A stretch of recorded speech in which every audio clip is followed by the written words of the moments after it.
This is Democracy, a podcast that explores the interracial, intergenerational, and intersectional unheard voices living in the world's most influential democracy. Welcome to our new episode of This is Democracy. Today we're going to discuss an ever-present but often ignored issue, which is the question of Puerto Rico's place within the larger American democracy. And we're very fortunate to have my friend and fellow professor at the University of Texas, Alberto Martinez, here. Al is originally from San Juan, Puerto Rico. He's a professor of the history of science, among other topics here at the university, and he's published a wide range of really interesting books. A recent book on Galileo and the Inquisition called Burned Alive, a book on the cult of Pythagoras, a book called Science Secrets, The Truth About Darwin's Finches, Einstein's Wife, and Other Myths. I love the title of that one. A book called Kinematics, The Lost Origins of Einstein's Relativity, and a book that Zachary and I have actually read part of, Negative Math, How Mathematical Rules Can Be Positively Bent. We were reading this when Zachary was trying to convince his teachers that 1 + 1 was not 2. In fact, Alex, somebody's got to do it. Exactly. Al, it's great to have you here. Thank you both. Thank you all for having me. Zachary, what is the title of your scene-setting poem for this episode? To Puerto Rico. To Puerto Rico. Well, let's hear it. Puerto Rico, I remember you when I was 5 years old in the old fort of San Juan and drinking Shirley Temples at the resort bar in the tropical humidity. And I remember the first time my dad had to explain what a territory was. And I remember never learning about you in history class, never hearing about your votes when the elections came and disappeared into the rest of November, except as some hypothetical democratic addendum on the edge of the electoral maps. And how is it that to us all you are farther than Hawaii in our minds, some forgotten cousin of the pineapple colony that became our 50th state, except you are still a pineapple colony in the minds of too many of us, slipping into the rage of hurricanes, losing power for months because you didn't have a senator, thousands dead because there was no one to call out for you with some piercing voice that was reason. But you were like when you are lost in the mountains and the forests keep changing under your feet, demanding debt payments and austerity, like you were spilt orange juice on an allowance from an inanimate napkin holder on the table that demanded you paid back your devalued bonds. Puerto Rico, I wonder how many of us can find you on a map, a piece of American insulation between Punta Cana and the BVI, bigger than Delaware. Puerto Rico, I get so frustrated sometimes thinking about taxation without representation, so worried when they don't mention you on the debate stages of the bright lights. But sometimes you give me hope when you vote clearly in referendums and find a way to keep the lights on. And maybe it sometimes makes you feel a little bit of glee to think of Harry Truman cowering under the bed. And maybe you're just a little bit lucky to be so far away from anyone's mind that you can fly through 3 governors and no one notices. Oh, Puerto Rico, in bondage to the bonds, I just can't understand why a language barrier and a little over 1,000 miles of seawater is enough for you to still be some imperial oddity of American democracy, for you not to have a voice beyond the ignored SOS that occasionally washes ashore. There's a lot in that poem, Zachary. What is it about? My poem was really about how Puerto Rico has never really been a major part of the American conscience, and how it really, to all of us, seems very remote, and we think of it as this completely different place, and we forget that everyone in Puerto Rico is an American citizen, and that it's American territory, and we treat it as if it's completely different, and even though culturally it is, but we treat it as if we can just ignore it, but we can't. Mm-hmm. Al, how do you think about this? I mean, Puerto Rico has this strange relationship to the United States, and you deal with this every day, right? Yeah, some people call Puerto Rico the oldest colony in existence. Yes. I mean, we were invaded or discovered by Spain in 1493, and subsequently the United States took over, invaded in 1898. So that's around, more than 500 years of colonial status. And even though there's a variety of euphemisms available to get rid of that reality, it is real. Yes. And why has this prolonged? Why has this status not been rectified in the way that other territories, like Texas, became states at some point? I think internally, part of the neglected reality, even in Puerto Rico, it's somewhat invisible, is that there were enormous actions and efforts in the mid-20th century to repress the independence movement. So, for example, by 1948, there is a so-called gag law in which you could not You could not talk about independence. You could not sing the Puerto Rican anthem. You could not wave a Puerto Rican flag. If you did, you'd be incarcerated for 10 years. Wow. So you take that kind of political and police pressure, which went on. For example, the police kept records on roughly 100,000 Puerto Ricans over a 60-year period. 1.8 million pages of documents. When you take that effect over 2 generations of more of censorship, people get used to living in a colony. You just don't talk about certain things. You don't think about it. And in some sense, the status quo ceases to sound so bad because the independence movement just goes underground. So it gets normalized. Yeah, it gets normalized. Nowadays everybody's got their cell phone, their flat screen TV, and a pack of beer, so people can relax with the modern conveniences, regardless of the fact that we do live in a colony. And so what does that mean in practice? I mean, what is it like growing up in Puerto Rico? How is it different from living in a place like Austin, Texas? Well, for example, from an early age, we know that we don't get to vote for president or vice president, or that we have no representation in Congress, no senators. So we also have a sense of a lack of authority as a nation or a location, meaning if Puerto Rico wanted to strike a business deal with Japan or Venezuela, whether it's for cars or gasoline, it's just impossible. Right. Any such transactions have to be mediated through Congress, and the Puerto Rico government has no authority whatsoever to, say, approve a shipment of fruit from Central America without that first, perhaps traveling to Florida first and then making its way to Puerto Rico. So as I understand it, in some ways, Congress actually governs Puerto Rico rather than having a state government governing itself, right? Yeah, certainly. And around 2015, there was an important Supreme Court case decided in which the Supreme Court clarified that Puerto Rico certainly has no sovereignty. The sovereignty of Puerto Rico resides in Congress. This matters because to many Puerto Ricans, it was eye-opening. They had been sold the lie, especially by Puerto Ricans themselves, not by Americans. They had been sold the lie since 1952 that Puerto Rico is a freely associated state, meaning that we're not a state, but we sort of are. We're free, but we're sort of not. And we chose to be associated by this constitutional compact in 1952. And they coined a phrase to identify the entity known as Puerto Rico, Estado Libre Asociado, which literally means freely associated state, a phrase that does not exist anywhere in federal government records. It's a euphemism for a thinly disguised colony. The U.S. instead referred to Puerto Rico as a commonwealth, which is a nice way to talk about a territory, because then it sounds as though there's a wealth we shared in common. We're all getting along. But to get to my point, we have many layers that disguise the Puerto Rican reality, so that one has to actually overcome our blindness to see this unfortunate relationship. As a child growing up, one is not very aware of these things. As the years go by, one becomes more aware. Right. Zachary? Yeah. How big a role do issues like race and the language barrier in Puerto Rico, how do they play a role in the relationship between Puerto Rico and the mainland? People are certainly have concepts of race. It's somewhat different from the U.S., meaning that, say, in schools and jobs, it's not so clear what the racial groups are. And what I mean by that is there are many people in Puerto Rico that say might be considered black by someone who's visiting Puerto Rico, but who do not consider themselves black in Puerto Rico. In Puerto Rico, likewise, when the U.S. Census was last done in 2010, it turned out we had, say something like 76% of people who self-identified as white, which means more people self-identified as white in Puerto Rico than in the U.S., which made Puerto Rico seem to be one of the whitest places in the United States. It's nonsense. Anybody who goes there knows that most people are brown or dark and certainly not white.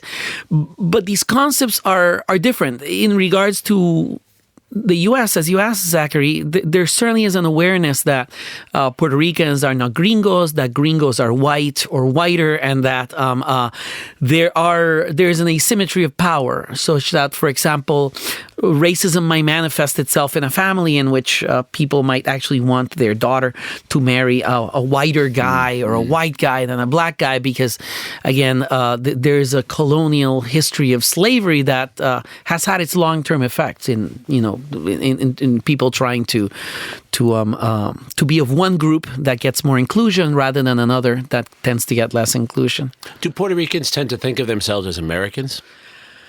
Yeah, but there's something general, which is throughout Central and South America, there's this feeling that the United States kind of stole that term, that, we were all America, Central America, Latin America, and the U.S. just took it, and that we're all Americans.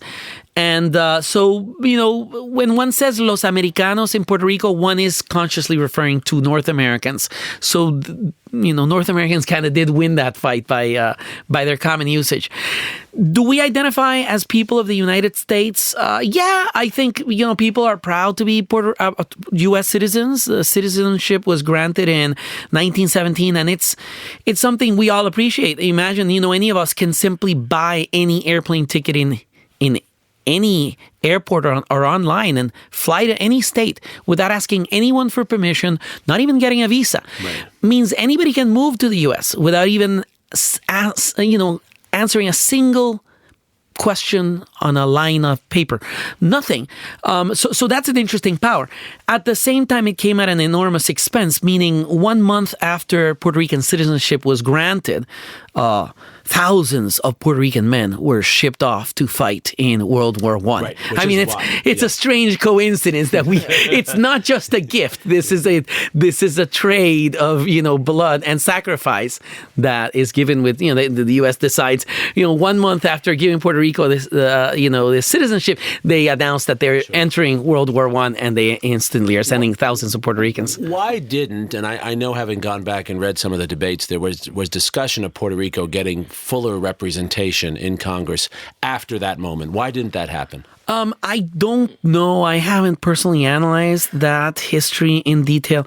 I can tell you the similar situation nowadays, which is, you consider the population we have. We have had nearly 4 million people just, say, 15 years ago in Puerto Rico. Now we're down to around 3.1, 3.2 million. But if we have 3 or 4 million people, that's more than many states. Yes, of course. It's more than South Dakota. It's more than Wyoming. It's more than, I don't know. So, Delaware. Yeah. So we would have more seats in Congress. Yes. We would, similarly, if we were a state, it would have certain conveniences to Puerto Rico, such as we would get better benefits and Medicare and Medicaid, Social Security, funds for poverty and welfare. But at the same time, that's not that good for the other states who are vying for those same funds. There's going to be less funds available because more of them are going to be allocated to Puerto Rico. Right. And I know we wanted to talk about Hurricane Maria. Yeah. And I know you were very personally involved in going down and helping the community. Could you share with us some of your experiences, and also how this issue of statehood affected the, in many ways, insufficient U.S. federal government assistance given to Puerto Rico, especially in comparison to what was given to places like Houston? Yeah.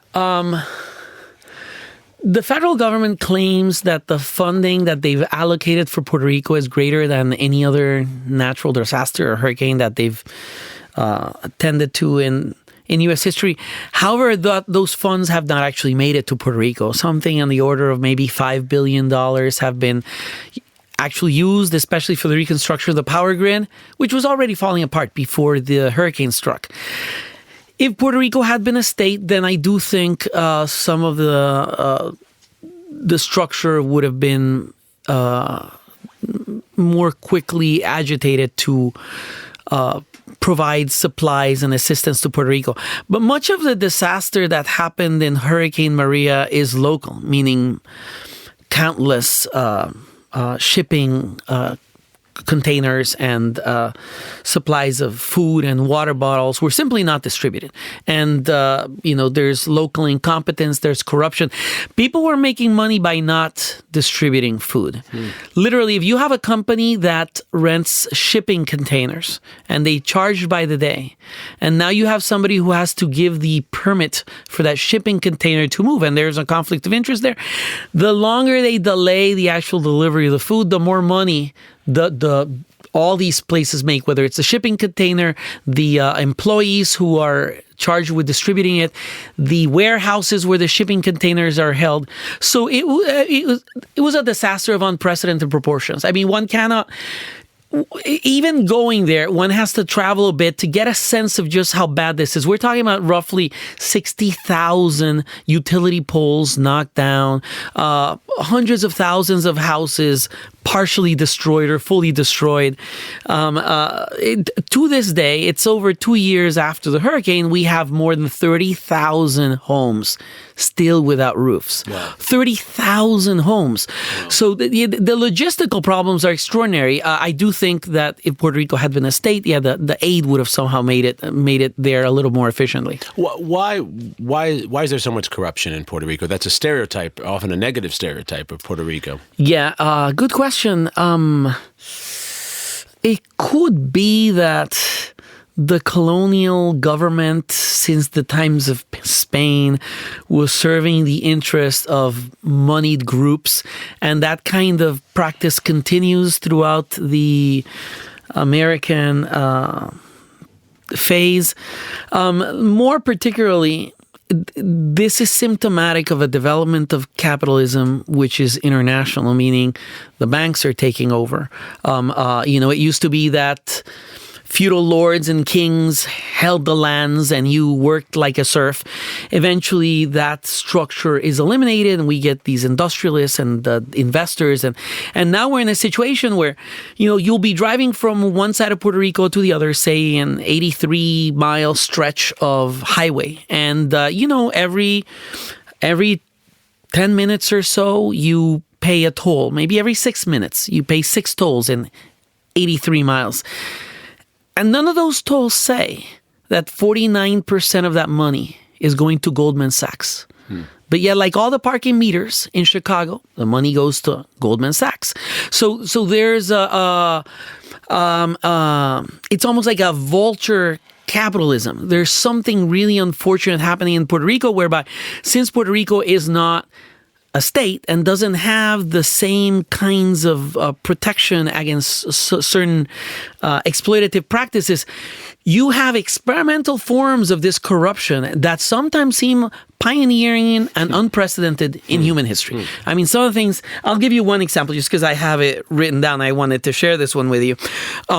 Just so you can see the degree of conflict of interest. There's a prominent bank in Puerto Rico, Banco Santander. One of the top guys in Santander was Carlos Garcia. After creating investment products for Banco Santander as head of securities, he becomes president of the Government Bank of Development. So he goes from the private sector that is pitching products to investment products to the government, start working for the government itself. While he's working for the Puerto Rico government, he appoints 6 executives from Santander to the Government Bank of Development, which is a conflict of interest. Of course. At the same time, he gave government contracts to the Bank of Santander. I'm so surprised. And the Bank of Santander coincidentally became the #1 issuer of Puerto Rico bonds. Puerto Rico issued $2.7 billion in bonds in connection with this. And once he leaves the government, what does he do? He goes back to Santander in 2011.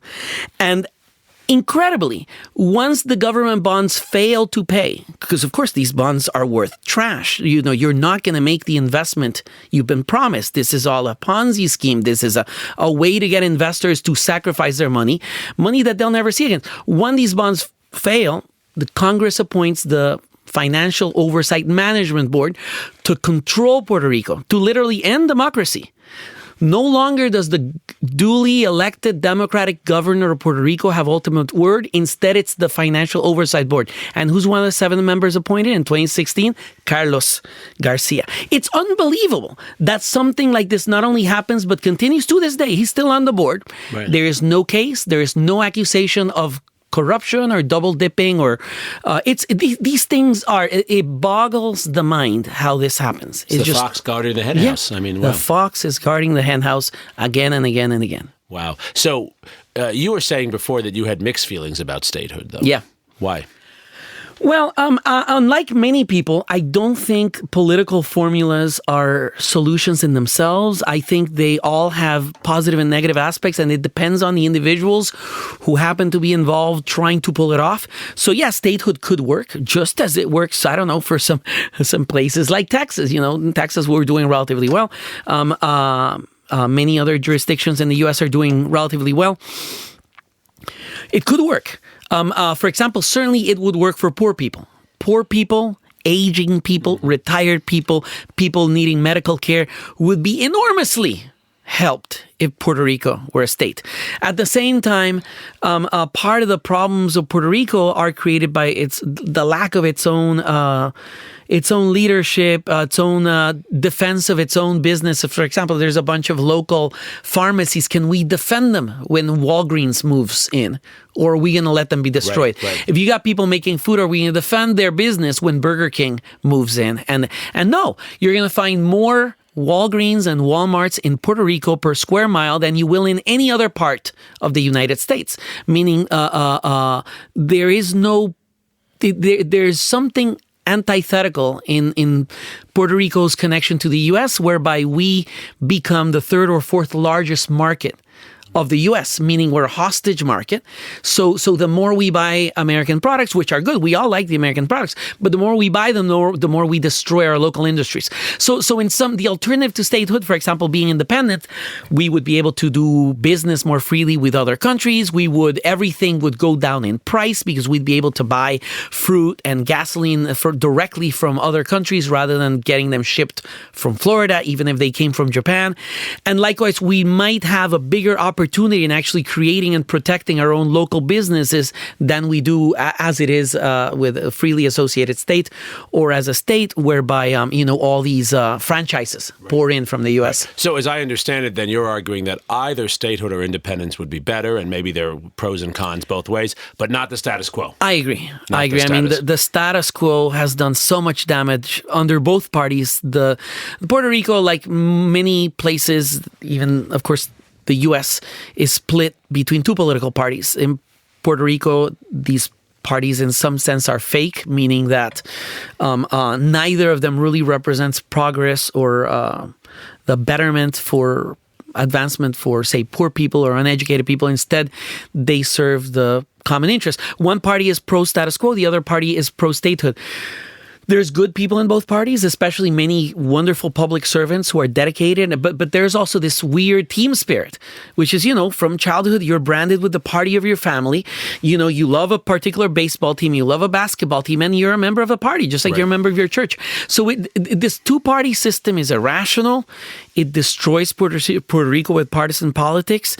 And I don't know. I don't like the status quo. I've seen too many bad things happen within it all my life. All my life has just been, disaster upon disaster. So I do think a change of formula would be much better. Sure. So as you know, Al, we like to close every show with some sort of positive ways we can use this historical background. You've given us really a rich understanding, a rich emotional and intellectual and historical understanding of the trajectory of at least the last few generations in Puerto Rico, going back much further also. What are some of the positive opportunities moving forward? If you were asked, or if young people listening are trying to think about how they can contribute to a more productive dialogue surrounding Puerto Rico, what would you suggest? I think many people have already contributed to Puerto Rico in many ways. We have to dedicate a moment to thank the countless many people who, say, flew in from the United States to help Puerto Rico during Hurricane Maria. I'll give you an example. One day I was in Old San Juan shortly after the hurricane, and there were 6 trucks from Con Edison, which I think is either in New York or New Jersey, parked on the same street working. I mean, it was just astonishing to see that these vehicles had been transported and that I was seeing 6 in one street. So along those lines, what are other things that people can do nowadays? I think that keeping Puerto Rico in mind in discussions when we talk about politics and governance and democracy and Congress is essential. As Zachary mentioned, there's something about this invisibility. If there's 50 states, why is it that Puerto Rico gets less than 1/100th of the attention? So it's unfortunate. It's toxic. It's a wonderful, lovely place to visit. If people would just buy an airplane trip and go there and discover, wow, this is part of the United States. People will welcome you there. It's a wonderful, comfortable, welcoming place for tourists and for visitors. It would help remind people that we're good neighbors and we like being part of the family. And even though we're an extended family, we appreciate many interactions and things we learn from one another. Do we do enough as universities and other institutions to reach out to young people in this community? You mean reach out to Puerto Ricans in particular? Yes. No, unfortunately we don't. I think one of the downsides of diversity is we tend to think of diversity as this rainbow spectrum in which we'll do something aimed at diversity and we hope that net captures everyone. The particular example of Puerto Rican students is since Puerto Rican students come from a colony, even if we don't want to call it a colony, it is what it is. Because they come from a colony, we don't register them as foreign students. Right. So they don't even exist as a group that can be identified for the audience. For the university. Better efforts to identify, to recognize their experience as culturally different and to incorporate the perspectives they can bring and the concerns, the worries, the opportunities that are extended to many students. It would be wonderful, but we're just not there yet. And it would seem that being more conscious of the history you've laid out so well would allow us as fellow students, as faculty, as fellow citizens to be more attentive to concerns and needs and anxieties that emerge for people who are coming to a different part of the United States from Puerto Rico, right? Absolutely. Yeah. Do you see in opportunity any opportunities in the upcoming future for this issue to really take center stage again and for us to talk about Puerto Rico's relationship with the United States? I think so. Part of what's happening that's really wonderful now is not just telecommunications and internet, but the propagation of history. It's unbelievable the degree to which many of us are becoming aware of things that we just did not know. I'll give you an example, just so that you can envision how, as an American citizen, you might be surprised, just as I was a few years ago. I grew up in Puerto Rico, and I went to public schools in Puerto Rico, and I didn't know. And nobody ever told me, while I lived in Puerto Rico, that in 1950 there had been an attempt at a revolution in Puerto Rico. I just did not know that. I knew that in 1952 we had created this Commonwealth and yada, yada, yada, and that we had a constitution. I knew that, but, how does it happen that we're blind to some of our history and we're blind to some of these conflicts? So, for example, if we think of Puerto Ricans as people who don't pay federal taxes, which they don't, then we think, wow, this is just a bunch of freeloaders. They should pay federal taxes. And we don't realize, part of the reason they don't pay federal taxes is because they're losing their money in countless many other ways. So much money that, average wage there is $18,000. They get less money in Medicare. They, you have a really... You don't get Social Security, right? You do get Social Security, but not quite in the same way. But what I'm getting at is existence in Puerto Rico is more difficult and impoverished than in the U.S. So, but if we simply hear one aspect, which is Puerto Ricans don't pay federal taxes, it creates an image about Puerto Rico. Now I'll propose a different image. 1950, Puerto Ricans are so upset about their colonial status and they're so worried that the United Nations will not pay attention to Puerto Rico and help Puerto Rico decolonize, that many of them decide, we have to stage a rebellion. And, they carry out this effort to assassinate the governor of Puerto Rico. They fail. They try to assassinate President Truman. Yes. They fail. And, hundreds of men are shot and thousands are incarcerated. Yes. And this revolution is suppressed, and it happens in many towns, and bombing in Puerto Rican towns by American bomber planes is reported. I mean, it's just astonishing when one looks at the history of, the struggle to be free, the struggle to have democracy. If one actually looks at that story, the perspective starts to change, in which you realize, boy, these people have been oppressed. They've at some points been so desperate that they've been willing to engage in suicidal missions, meaning they had no chance of killing President Truman. They had no chance. These people went there to die. And the more you get close to it, the more you start to understand there's some crisis going on here. Why did some of these guys go up there to try to assassinate Truman? Well, because there had been a series of police murders in their hometowns, and eventually these people are so desperate that so there is a human struggle that was not caused by anyone who's in government in the United States right now, and that at the same time has a legacy of inequity and difference that if one invest the time to learn about it, inevitably one starts sympathizing more with these neighbors that we call Puerto Ricans. Yes, I think that's a wonderful point. People who worked, who fought in wars, people who have been in service to the U.S. in many different ways. Absolutely, been major contributors to every war of the 20th century, 21st century, dying patriotically for the United States. Absolutely right. Zachary, do you think this is something that could be worked into the education of young people in our society? Yeah, I think that even today there's a greater emphasis on looking at American foreign policy, particularly in the late 19th century and early 20th century.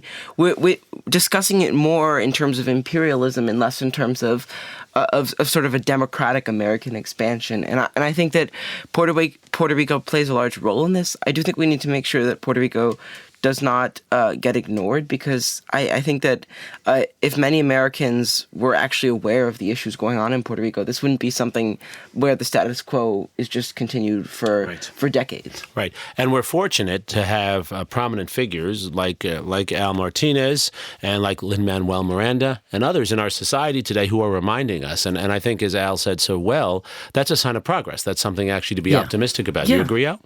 Yeah, certainly. Many people have made it, and they've gained visibility in a national scale.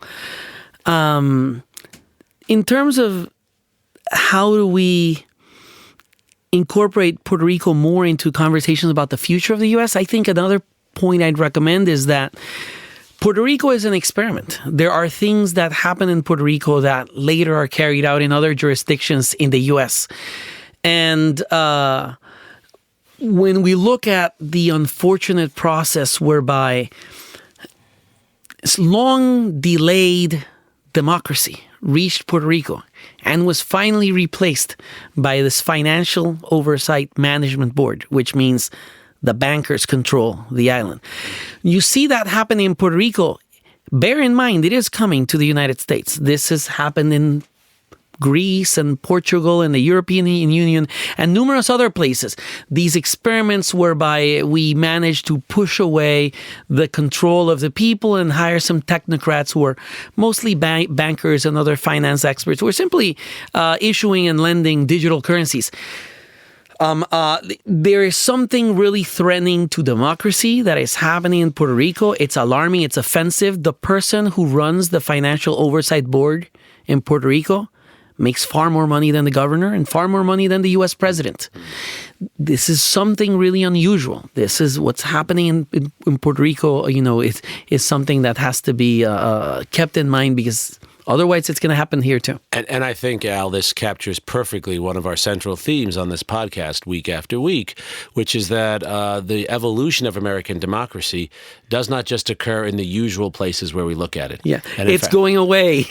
Democracy is a beautiful word, but whatever it originally meant to the ancient Romans in Puerto Rico, it's really astonishing to see. First, you have this conflict between these two political parties where, like airplane food in the olden days, Yes. chicken or lasagna. And you're like, well, I don't know that there's any big difference between the two. Right.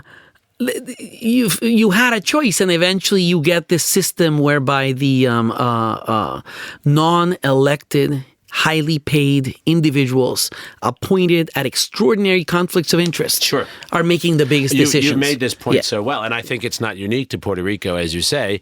And democracy is a dynamic process, and there are evolving threats and evolving opportunities. And one of the great opportunities is for us to expose this. Yeah. And thank you, Al, for joining us in this conversation. Thank you, Zachary, and thank you for joining us for this week of This Is Democracy. Thank you, Zachary. Thank you, Jeremy. It's been great.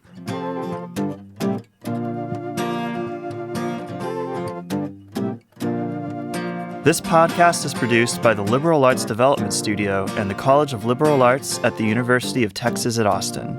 The music in this episode was written and recorded by Harrison Lemke, and you can find his music at harrisonlemke.com. Subscribe and stay tuned for a new episode every Thursday featuring new perspectives on democracy.